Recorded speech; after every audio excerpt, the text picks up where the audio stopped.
Yeah, okay. Actually, I've never given a speech with a microphone, so that's going to be a bit awkward. But anyway, yeah, thanks for coming, and many thanks for our organizers as well. I believe this is an amazing opportunity. So yeah, my name is Panos Koutouras, and I think the title of my topic is a bit like a spoiler because it gives everything away. But anyway, I'm going to talk to you about how people can make money by playing Minecraft. Before that, I'm going to talk about myself. So, as some of you might understand, I'm Greek, due to my accent and my weird name. I come from Thessaloniki, which is basically the second biggest city in Greece.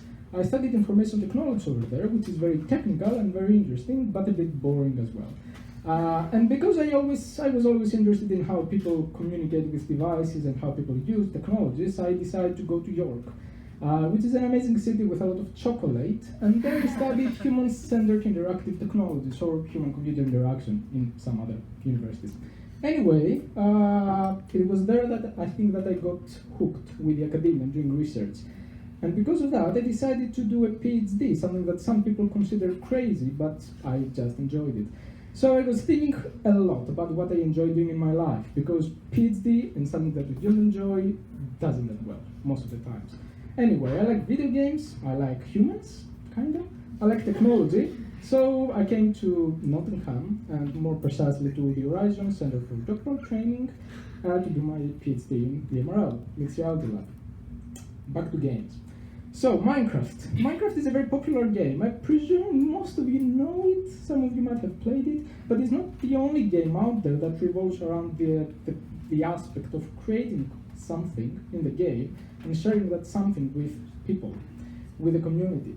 There is a proliferation of these kinds of games in the community, in the industry at the moment, but there are also more and more activities that revolve around creating something and selling that something in games like Dota or League of Legends.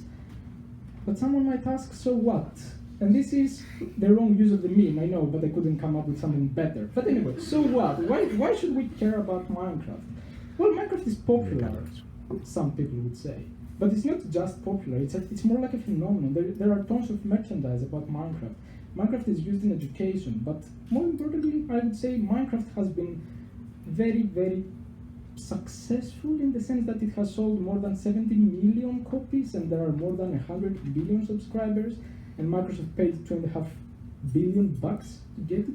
So it's something that is pervasive, it's everywhere actually, it's ubiquitous. And this is where I come in. This is a very typical, for some people, creation in the game. This is what they make.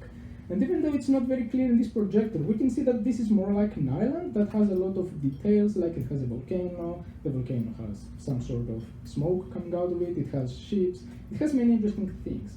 And my work is basically understanding how this is made, but also how this is used. Why would someone manage to, care about creating something like that, and what can he make out of it? Now, I'm going to talk about myself again. So, these are the only two technical slides of my PhD, so excuse me about that.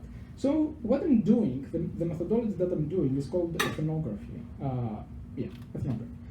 Ethnography used to be a thing done by anthropologists and social scientists. They used to go to, they still do it actually, they used to go to, indigenous civilizations and study them, observe what they're doing and try to understand how they live their lives, what is their culture.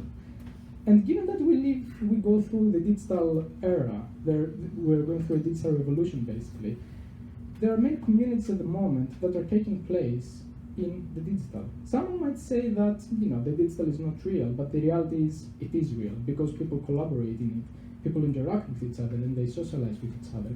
So that's basically what I'm doing. I'm going inside Minecraft worlds and I'm trying to see what people do by observing them.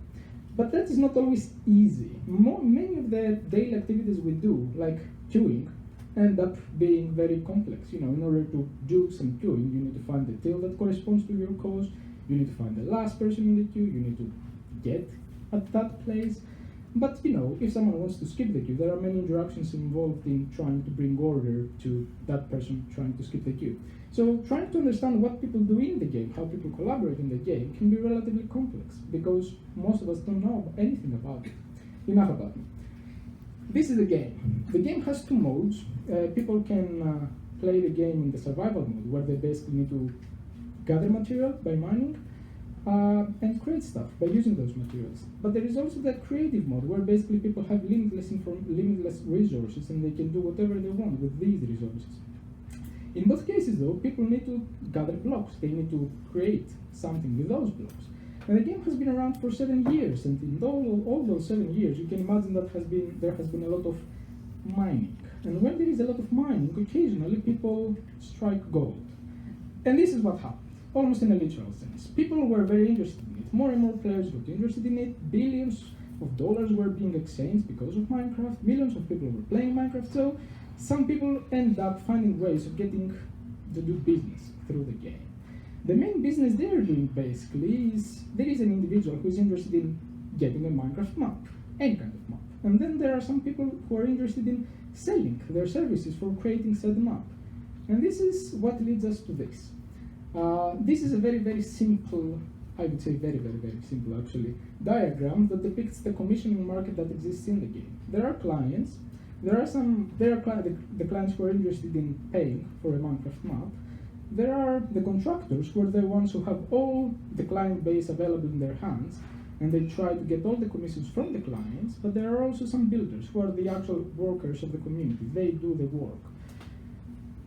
When it comes to what clients want, they want something like that. I'm very, very, very proud for this animation, by the way.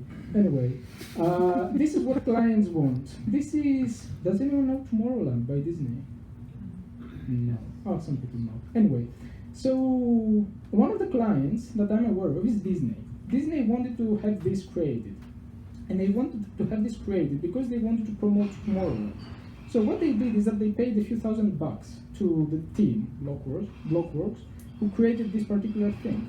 They paid the money, they got this particular build by paying the money, and then they gave it to a YouTuber. The YouTuber played the game on this map, and then he gathered approximately 500,000 viewers in a few hours. And that was really, really cheap promotion for Disney. But there are many other clients involved in this type of community. There is Tate Modern, there is New York Times, there are Warner Brothers, even Microsoft has paid. Microsoft owned the game, but they still pay people to create something for them.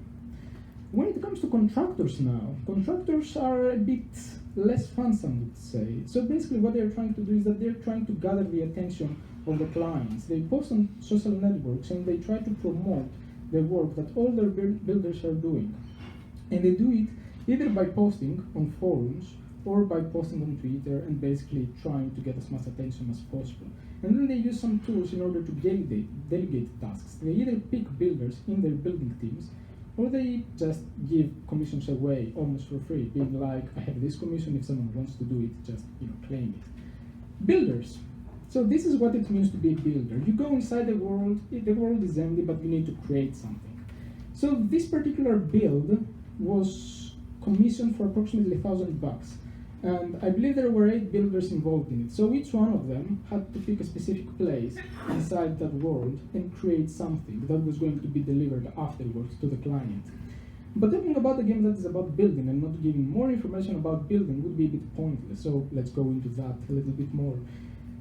These are 2 examples of what used to be a good build and what means to develop a good build now. So what you see on the left picture, actually, used to be a nice build a few years ago, but right now it's considered to be obsolete because it's very blocky. It feels like it has been someone has created only half of it and then copy pasted it, which is actually what happened. It doesn't have any color variation. It's very flat. It's nice, but it's very flat. So people used to do things like that, but right now people start to create things. They manage to find ways of creating things more organically. They managed to find ways of giving proportions and perception and perspectives to the builds by creating humanoid kind of, creations. They managed to create trees. They managed to create effects like the sun or the ripples from the water. But all of these things aren't done by randomly. There is a specific method for doing those things. And I'm going to give you 2 examples of these specific methodologies. These are 2 examples of how people created detailing in a wall. A wall used to be flat, just flat without any interest in it. But people came up with ways of creating texturing on a wall. And this can be seen somehow, I think, on the above example, where people have put random slabs and blocks and stairs on a wall. Now, this used to be very groundbreaking approximately 4 years ago, but the community evolved. They took that specific way of detailing and they managed to develop it even further by creating what you can see on the below example, where people basically go in front of an empty wall and they create specific details. Now, all of these things happen in the community, and the community has found ways of appropriating those things. So these are not just random methods. They are actually artistic styles that they have their own name, and these names are the names of the people who managed to create all those things. So what have we learned so far? Millions play Minecraft, that's true, but some people make a lot of money out of it. Some people make a living out of it. We've learned about the stakeholders involved in this market, which are basically the clients, the contractors, and the builders. But we also learned about the artistic styles that revolve around these creations. But this is only about me reading all those things. This is about me doing my research and coming up with conclusions about it. I asked a few participants of mine to convey, if they had to convey something to you in specific, and that's what I'm going to present to you now. So this particular guy, he's one of the most influential figures in the community at the moment. He's a leader of one really big organization inside the community. And he's relatively young. What he said to me got my interest because he said through Minecraft, at that early age, I managed to acquire economic wisdom. I managed to be able to collaborate with huge organizations, but also develop aesthetic talent. And he used all of these things for his college applications as well. It's not something that he didn't care about or he did while he was young and then he moved on with his life. It actually affected him. This particular person, on the other hand, she said that she had the opportunity to work with Tate Modern and New York Times. And this is something really important. I mean, imagine when you were young and you were seeing all these big corporations and you were like, imagine what it would be to talk with them, to collaborate with them. And she has managed to do that from an early age. In this particular case, the education system just didn't work. He told me about how difficult it was for him to basically exist in the education system in the US, but Minecraft managed to convey to him all the skills he needed to develop his artistic career and to basically start thinking in a more abstract way and develop his own music afterwards. So, we come back to the same question, so what? Why should we care about doing game research? Well, from all the things that I've told you about, I believe that there is a main common theme, and that theme is skills. People get a lot of skills. And even though there is a lot of research about how people develop dexterity or collaboration through various video games, in this particular case, we don't have abstract ideas. We have really concrete skills that people do, that people develop. They develop communication skills. They develop aesthetic skills. They learn how to think creatively. They learn about color theory, perception, perspectives, and proportions, and stuff like that. But they also run their own business. It's not about a game. It's not a game anymore. For them, it's business. And I believe that's the most important thing about Minecraft as well. It used to be a game, yeah, that is true, but right now it's not a game, it's more like a platform for developing yourself. And you can appropriate this platform however you want in order to do what you want with your artistic life. And for some other people, it's just a game. But I think that's always the case, isn't it? I mean, all of us want to play a game from time to time. Anyway, that's all from me. Thank you very much. And if you have any questions, just let me know. Thank you.